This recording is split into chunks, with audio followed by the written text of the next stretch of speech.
Hello everyone, myself Ayush Gupta and I am going to tell you about the topic planning. Planning. What is planning? Planning can be defined as thinking in advance what is to be done, when it is to be done, how it is to be done, and by whom it should be done.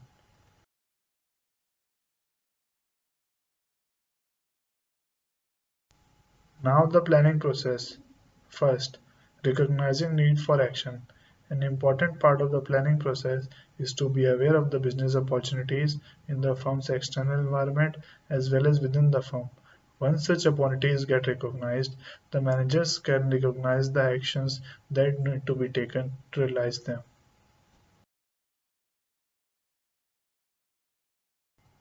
The second and perhaps the most important step of the planning process is setting objective.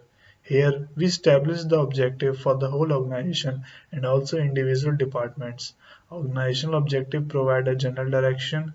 Objectives of departments will be more planned and detailed. The third step is developing premises. Planning is always done keeping in mind the future. However, the future is always uncertain. So, in the functional management, certain assumptions will have to be made.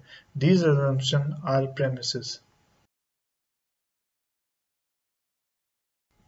Now, the fourth step of the planning process is to identify the alternative available to the manager. There is no one way to achieve the objective of the firm. There is a multitude of choices. All of these alternative courses should be identified.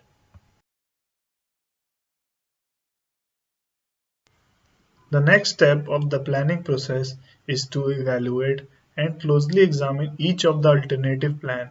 Every option will go through an examination where all the pros and cons will be weighed. The alternative plan needs to be evaluated in light of the organizational objective. Finally, we reach the decision making stage of the planning process. Now, the best and most feasible plan will be chosen to be implemented. The ideal plan is the most profitable one with the least number of negative consequences and is also adaptable to dynamic situations. The seventh step is formulating the supporting plan. Once you have chosen the plan to be implemented, managers will have to come up with one or more supportive plans. These secondary plans help with the implementation of the main plan. And finally, we come to the last step of the planning process, implementation of the plan. This is when all other functions of management come into play and the plan is put into action to achieve the objective of the organization. The tools required for such implementation involve the types of plan like procedures, policies, budget, rules, standard, etc. Thank you.